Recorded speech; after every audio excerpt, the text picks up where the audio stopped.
Hi everyone, this is Adrienne Everheart, and in this podcast, I'm going to share with you 6 steps to feel more feminine, get in touch with your feminine energy, really feel connected to yourself as a feminine energy woman, because this work really does start with how you're feeling inside your body, and it starts with your thoughts, how you're thinking about yourself, how you're thinking about your relationships with others, how you're thinking about whether you're desired in this world or undesired, even the negative self-talk, the nasty voice that we all have. It really does reflect our feminine energy. I personally feel my most feminine when I have a really good network of support around me, people that I can reach out to who can really light up my life, and I can do likewise for them. And when I'm taking time out for myself, I'm setting aside a little bit of time in addition to going to the gym and things like this, but a little extra time to just be me. And I also feel really feminine when I connect with my pets, when I connect with nature. And all of this really helps me accept myself exactly the way I am. Because we all have something that we're working towards. We all have this area of improvement in our lives. And sometimes we focus so much on what it is we need to change, or we got to get our relationship back, or we're just not happy until we're in a relationship. There are so many things that we can mentally put ourselves through in a 24-hour period. Even when we're asleep at night, our subconscious is just sometimes working on problem solving, and we're just so stuck in our masculine energy that we forget to connect with our inner girl.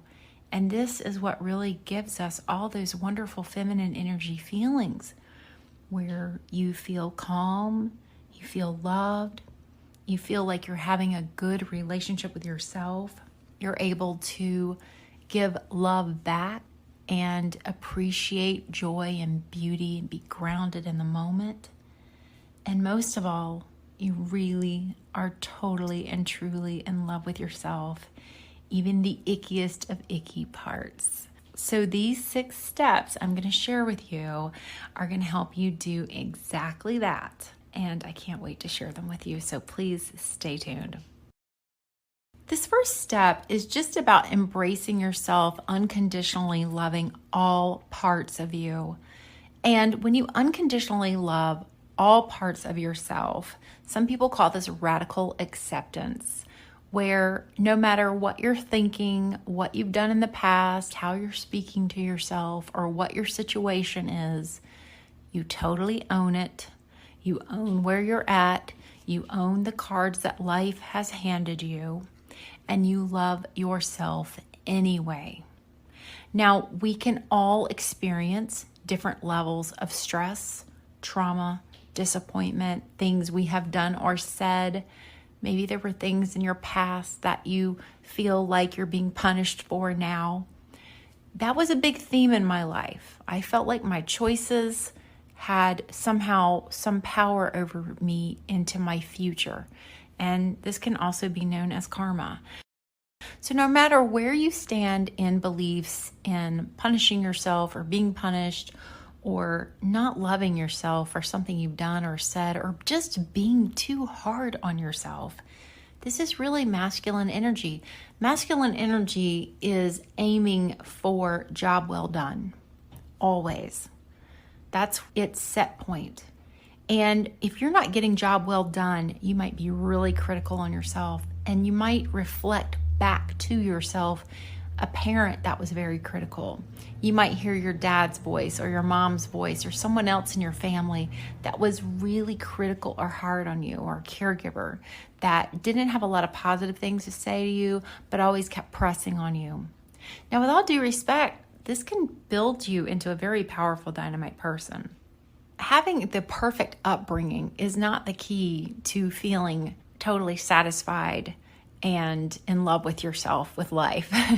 So there are no guarantees, no matter if you have abuse or trauma in your past, or sexual abuse, or you just haven't achieved goals that you want to do, or you have an eating or drinking issue, whatever it may be, Even if you've just lost your job and you cannot seem to hold down a job, or you cannot seem to keep a man in your life, no matter what you do, these really have nothing to do with loving yourself. Because when you love yourself, you understand that life is not always going to go your way. Things are going to happen to you. You're going to get sick. You're going to go through a tough time. You're going to carry some stress or trauma with you through life. But it is your choice to keep it at the forefront of your mind. Thanks to neuroplasticity, our brains do have some ways to rewire and reroute even the deepest, darkest trauma in our lives. So to embrace yourself and love yourself exactly as you are really starts with noticing your thinking. And you can really begin to observe your thoughts because you'll start feeling bad. And if you find yourself feeling bad or feeling icky or feeling like you're not good enough, or getting out of the shower and looking at your body and going, oh God, why can't I lose this weight? Or why can't this guy just love me? Or why can't I have this other thing in my life that I want? Whatever it is.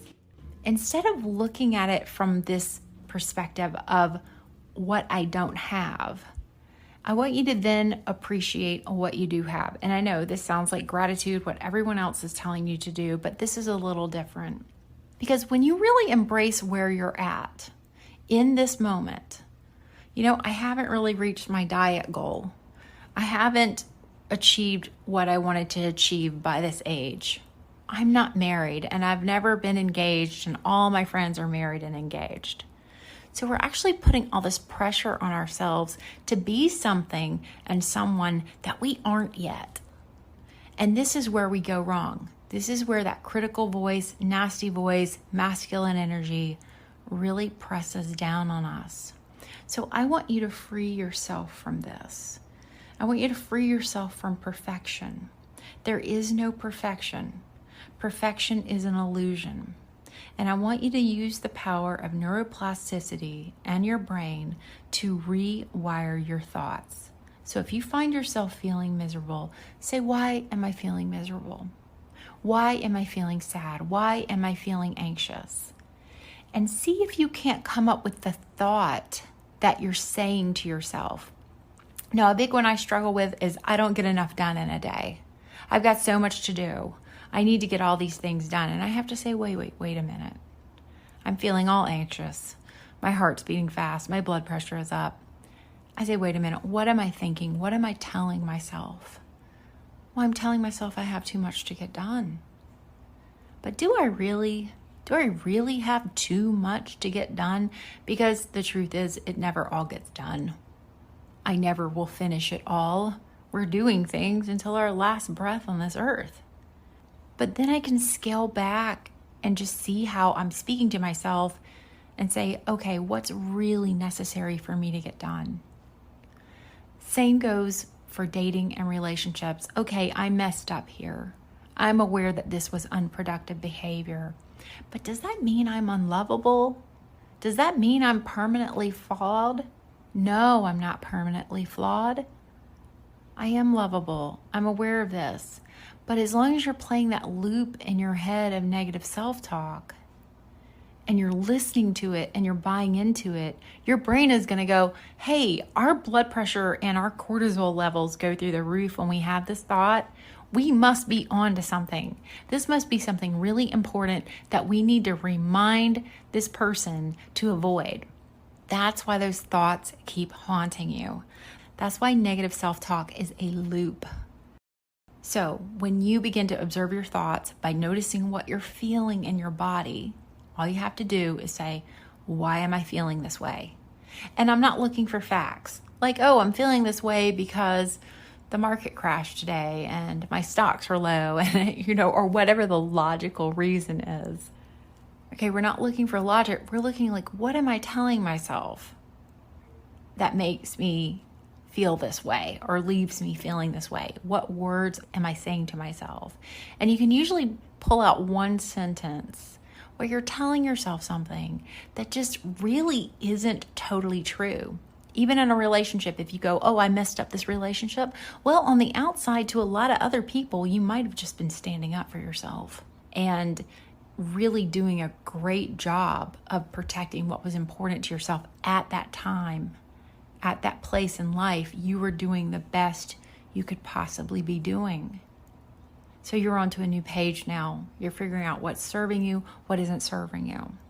So this is a direct route to loving yourself and embracing yourself exactly as you are and really releasing this nasty voice. Now, if this segment of the podcast has been eye-opening and helpful for you, I want you to know that I have a lot of self-study courses available on my website. And with them comes this VIP library with over 20 plus items inside to help you. One of those items is about nasty voice. It's about healing from nasty voice.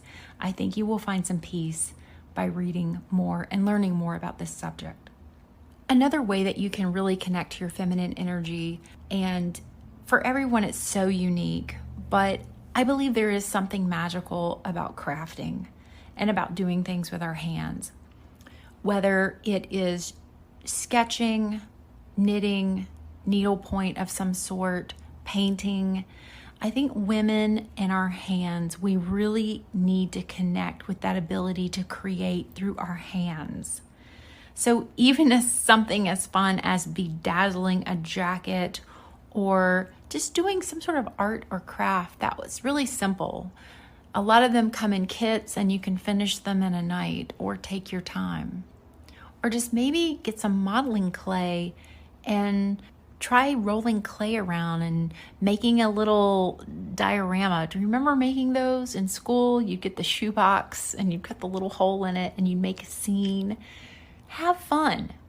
YouTube has so many tutorials on simple crafts that you can do. Now, something that I particularly enjoy is making mandalas out of rocks. So I find all these really great rocks. So yes, if you see me in your front yard taking a rock, it's me. I'm guilty. And I find these smooth river rocks. You can also pour them out of concrete, but you use Q-tips and wooden dowels or any other instrument you want, like a toothpick, and you make intricate little patterns. I learned all of this from YouTube. And it's so much fun, so relaxing. But I really believe women, we want to do stuff with our hands, and this really connects us to feminine energy. This includes playing a musical instrument, playing the piano. A lot of times I believe even doing a manicure can feel very feminine, especially if you're painting your friend's nails or your little one's toenails. It really just feels good to do something with our hands. Braiding hair is another great example. Ladies, try it. If you don't believe me, think about the last time you braided someone's hair or that you did something by hand, and you will feel centered and feminine. It's a great way to connect with yourself. So speaking of braiding hair, this brings me to point number 3, which is love on every woman in your life. I don't care how old she is. I don't care how young she is. You can connect as girlfriends and build something strong and absolutely blissful together. Women that compete with one another and, get on each other's nerves, resist each other, have competitions, you are living in a masculine created mindset where women have to compete for a man. The truth is, there are enough men around for all of us. I don't even care if the demographics are out of whack. There are men here for all of us. If you want a man, that's going to be about you. That's going to be about that man. And it's going to be about, in my opinion, God, because it all has to be ready to take action and happen. But if he's not here in your life yet, you have all your wonderful girlfriends to connect with. And I think something really magical happens when women are all together in a room. There is a reason throughout history where women were gathering was something so threatening to men, because it is powerful when women all gather and get together. So if you have a girlfriend that you haven't reached out to or spoken in a while, reach out to her. Let her know you love her. Make a new friend. I personally have a lot of women who are much older than me who are my friends, and I absolutely adore them. Their sense of humor is so amazing. They love things that I love. I bring life into their worlds. They breathe life into mine. It is such a wonderful mesh of our ages and our experiences. I love it. I really, really love it. So there's so much power in your female friendships. Do not discount the women in your life. Reach out to them. Let them know you love about them. And a way that you can enhance your friendships and make them a little deeper and more rich, that go a long way in reconnecting to your feminine energy, is by really showing interest in your female friends. Show interest in them. Practice some of your feminine energy tools, like really, really get him. Instead, you're going to really, really get her. You're going to really understand what she's saying and how she's feeling. And ask them about something that recently happened to them. Keep tabs with them, even if you have to make notes in your phone, because I know this world has messed up all of our short-term memories, and we're so go, go, go that you may not feel like you have time to really connect with a friend. Make notes. Keep up with their lives if you have trouble remembering. And remember to smile, remember to share and be vulnerable with your girlfriends. This isn't just a one-sided relationship. You want to make it where both of you are open and willing to be vulnerable with one another. And this is, again, great practice when you get a man in your life. He will feel and recognize the warmth you have with your sisters, and he will love you for it. So the fourth thing I'd like to share is something that brings me a lot of stress release and satisfaction, and that is time with my animals and also time with my garden. I feel like my garden, my yard, my plants are alive just like my pets are, but in a different way, of course. But sometimes I find myself when I come home from the plant store or the garden center, I say to myself, oh, I have a new baby. Oh, I have a new baby, like some succulent or some plant that I've fallen in love with. They are like my babies to me, and I want to love them and nurture them and care for them and give them the absolute best life I possibly can. The same is true for my pets. Put down your phone. Spend one-on-one time with your pets, your garden, and this is much different than spending time with your children. This is time where the world is reflected in your eyes on something that you are totally in control of, such as a plant or a pet. You are not in total control of your child. Of course, you're not in total control of a pet, but you get what I'm saying. You can keep your cat indoors. You can make sure your dog gets enough exercise. You have some sort of ability to connect with them and really give them this wonderful life. The other wonderful thing about pets and plants is that they give you this unconditional love back. Oh my gosh, especially dogs. They are the best. They will love you nonstop and just give you all of this warmth and gratitude and appreciation. So spend time with your pets and enjoy a little gardening and plants if you don't have access to pets, or walk a friend's dog, visit a shelter. They usually need volunteers to help walk animals, or visit a cat cafe. There's so many wonderful ways to connect with pets, including fish. I have some goldfish that I am absolutely attached to that I bought for 69 cents during the pandemic, and they are now massive. I cannot believe how much they've grown. It feels so wonderful. It really creates a joyous feeling inside of me, and nothing really compares to that feeling of connecting with a pet or growing beautiful plants and helping the wildlife, the bees, the butterflies, the caterpillars, the birds. It's just all connected so wonderfully. So connecting with the nature is a surefire way to bring about that feminine energy joy into your life. So my fifth point I've really touched on, which is about having your girlfriends and having your friendships. I want to take this one step further in that sometimes our darkest days are the darkest for us and they feel terrible. But if you actually reach out to someone and do something to connect with them and cheer them up, let them know that you're thinking of them and that you love them, it will make you feel better. It has this wonderful way of whatever you send out, you get back. So if you are feeling at your worst and you might be really having some of that self-loathing, feeling like you're never going to find a good partner, or feeling like you and your partner are just always at odds, I want you to ask yourself, who can I reach out and let them know I love and care about them? It might be your partner. It might be someone that you haven't spoken to in a while, or a parent. And even if that person is no longer with you and they're no longer walking this earth, you can still connect with them, send them love, speak to them, and let them know how much they have meant to you. Just the other day, I went for a nature walk with my husband, and I found where someone had been placing some stones on a little rocked pathway. And I picked up a few stones, one for my grandma, one for my grandpa, one for an auntie I've lost. And I found a little white stone for one of my little beloved Maltese that I had lost some time ago. And it was just this way to connect with them and send them this message that I loved them. So reach out to people both with us and no longer with us. Let them know you love them and you care about them. If you are feeling down and depressed and sad, when you share a little bit of your love with someone, you will get so much love in return. I promise you, it will feel so wonderful. I know it's difficult to do when you're feeling miserable, but try it sometime, and please do let me know how it goes. This last tip is my favorite because it's all about taking time for yourself. I really encourage you always take time to play, pray, and pay. So take time to play, pray, and pay.